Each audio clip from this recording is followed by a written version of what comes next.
এবারে metal presence কৃষি সংবাদ সুজলা সুফলা।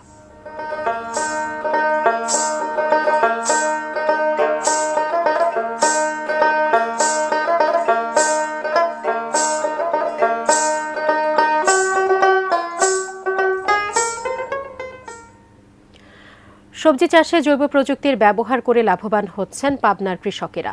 বিষমুক্ত সবজি উৎপাদনের পাশাপাশি কমেছে উৎপাদন খরচও। আগামীতে জেলায় শতভাগ রাসায়নিক মুক্ত সবজি চাষের আশা কৃষি বিভাগের। মিলন মাহমুদের ক্যামেরায় পাবনা থেকে রিজভি জয়ের রিপোর্টে বিস্তারিত।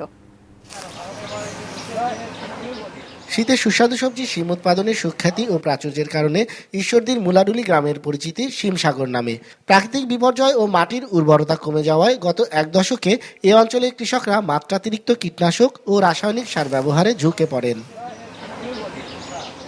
এতে বিশেষজ্ঞরা মারাত্মক স্বাস্থ্য ঝুঁকির আশঙ্কা জানালে বিষমুক্ত সবজি উৎপাদনে কৃষকদের পরামর্শ দেয় কৃষি বিভাগ। এগিয়ে আসে বেসরকারি উন্নয়ন সংস্থাও। নিয়মিত প্রশিক্ষণ ও উপকরণ সহযোগিতায় পরীক্ষামূলক প্রকল্প সফল হওয়ায় বিষমুক্ত শিম চাষে আগ্রহী হয়ে উঠেছেন কৃষকরা। জমিতে জৈব সার দিয়ে অনেক লাভবান হচ্ছে।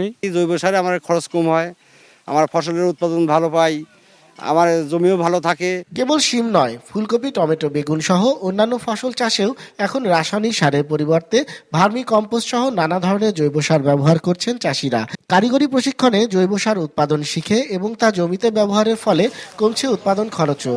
কীটনাশকের পরিবর্তে জৈব বালাইনাশক ও বিভিন্ন ফাঁদে পোকা দমন কৌশল প্রয়োগ করায় উৎপাদিত হচ্ছে পুষ্টিগুণ সম্পন্ন নিরাপদ সবজি। শতভাগ কৃষকদের এই প্রশিক্ষণ দিয়ে এবং জৈব সার ব্যবহার এবং বালাইনাশক ব্যবহার করে কিভাবে নিরাপদ সবজি উৎপাদন করা যায়, সেটাই আমাদের হলো আশার লক্ষ্য। জৈব যে বালাইনাশকগুলো আছে, যে আমাদের যে বায়োলজিক্যাল যে মেথডগুলো আছে, উপকারী পোকা প্রাণীকে সংরক্ষণ করা, নির্বিচারে বিষ প্রয়োগ না করা, ডাল পুঁতে দিয়ে পাখি বসতে সহায়তা করা, এই কাজগুলো যদি করে তাহলে আমরা আমাদের যে উৎপাদিত যে শাক সবজি বলেন, ফসল বলেন, ফলমূল বলেন, সেগুলো আমরা নিরাপদ করতে পারি। নিরাপদ পুষ্টিগ্রাম সামাজিক আন্দোলনের মাধ্যমে জেলায় সবজি উৎপাদনে ক্ষতিকর রাসায়নিকের ব্যবহার পুরোপুরি বন্ধের প্রত্যাশা কৃষি বিভাগের। রিজভি জয়, এটিএন নিউজ, পাবনা।